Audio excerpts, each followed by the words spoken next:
Hello guys, I wanted to talk with you tonight about the Polish Prime Minister, Mateusz Morawiecki. I hope that's close. Prime Minister of Poland has made some statements about Twitter and Facebook's decision to ban Trump from the platform, because of what happened in D.C. Almost 2 weeks ago. So, in a statement he made, he said earlier this week, algorithms or the owners of private corporate giants should not decide which views are right and which are not. He also went on to say, censorship of free speech, which is the domain of totalitarianism and authoritarian regimes, is now returning to in the form of a new commercial mechanism to combat those who think differently. He also went on to compare the Facebook and Twitter censorship, actually specifically to Facebook. I don't think he was talking about Twitter here, but he compared their action to communist-era censorship that they experienced in Poland during the reign of the Soviet Union. So that's their prime minister, who's making some pretty strong statements against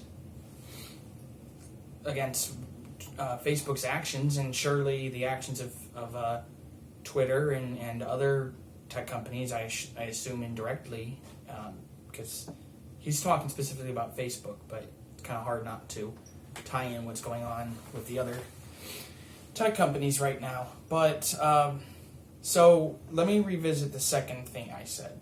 Censorship of free speech, which is the domain of totalitarian and authoritarian regimes, is now returning in the form of a new commercial mechanism to combat those who think differently. So that's a pretty powerful sentence right there. So yeah, I mean, and he's absolutely right when he says that the new era of authoritarianism is going to come in the form of corporate control. We're finding that more and more. I mean, the globalist push of bigger is better, and you have these companies who are expanding their boundaries beyond a nation's control. The United States government doesn't have the kind of control over these tech companies that they would like to. We don't seem to control them any more than, other countries seem to control them far more and far more effectively than we do. So it's a powerful statement that he made there, and I agree that this corporate censorship is that's coming from the Prime Minister of Poland, who has Poland has a very dark history of having been controlled by the Nazis and the Soviets most recently, especially the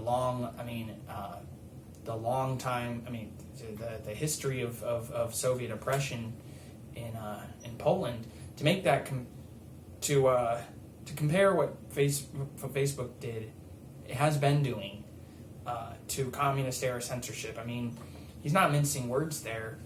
He may not have mentioned Trump directly, but the statement came days after what happened in D.C. and then the banning by social media of President Trump. So he doesn't mince words there, and also it's worth mentioning that this guy Janusz Korwin-Mikke, he is a leader of the Konfederacja Party, which he had an account on Facebook of almost 800,000 subscribers. or followers, and Facebook has shut him out of his account as of November. So he was, I believe, the Confederancia Party is a more right-wing party of is a more right-wing party of in Poland. Although Poland's politics are more conservative compared to other European countries, socially, Poland is somewhere around where the United States is, maybe even a little bit more conservative than the United States. Hard to say. But anyway, all I'm trying to say is that Poland has a kind of a unique comparison to our situation, where a lot of these complaints of censorship are coming from conservatives and right-wingers. So that's going to be especially problematic for those in Poland, because they're like I said, their politics is noticeably, is certainly a degree more conservative than the majority of countries in Europe. I think that stems back from the days of World War II, all the way back in the ages of between Germany and England and France. Poland has been left on their own to fend for themselves, and that spurs their democratic, independent ideology, which has made them, they've had tensions with the rest of Europe because of this, and the European Union. If there's any country that's going to leave the European Union, it's probably going to be Poland going forward, if there is one. And all I'm trying to say by that is that Poland has been in these kind of situations before, and they don't trust Facebook in this regard. But anyway, so this Janusz guy, he went on to say, he said something along the lines of Facebook being run by fascists and Bolsheviks.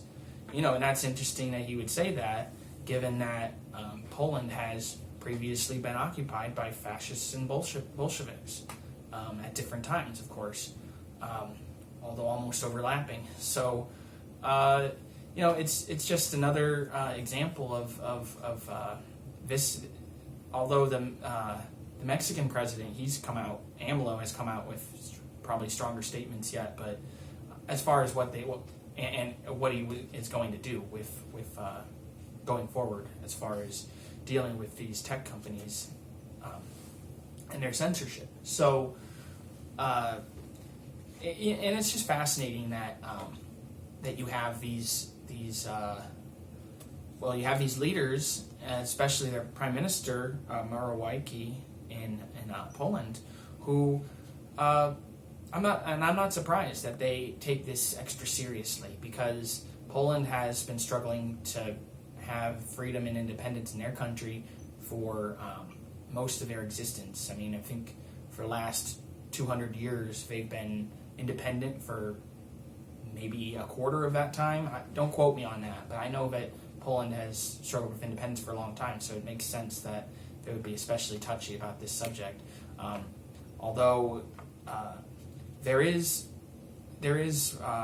work going into Poland does have the Polish Prime Minister has talked about being on board with this DSA, which is the Digital Services Act, which is something that other European Union leaders have discussed as well, and they're laying the groundwork for it. It could be 2 or 3 years before we see anything concrete, but it's just another example of the European countries. At least a handful of them are taking this pretty seriously,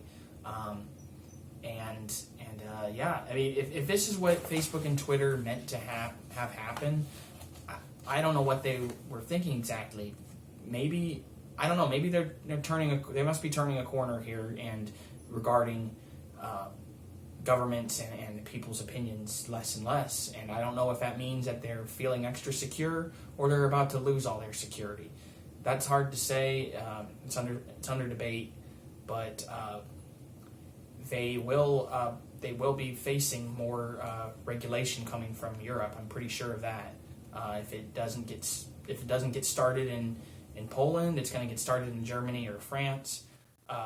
there's definitely a movement happening in Europe to do something about that. And when it comes to the Digital Services Agreement or Act, the idea is that a tech company has to obey the laws of freedom of speech in the country that they live in, or in the country that they operate in. So whatever Poland's ideas are, whatever Poland's laws are on what is and isn't legal speech, that's what a tech company would have to be to oblige to. Which means if the user, the content creator, isn't saying anything illegal, then Facebook and Twitter, any social media company can't. They have to abide by that. If it's not illegal, but because if the government doesn't deem it illegal, Facebook and Twitter can't censor it, or and there's just so and then there's digging into all the other elements behind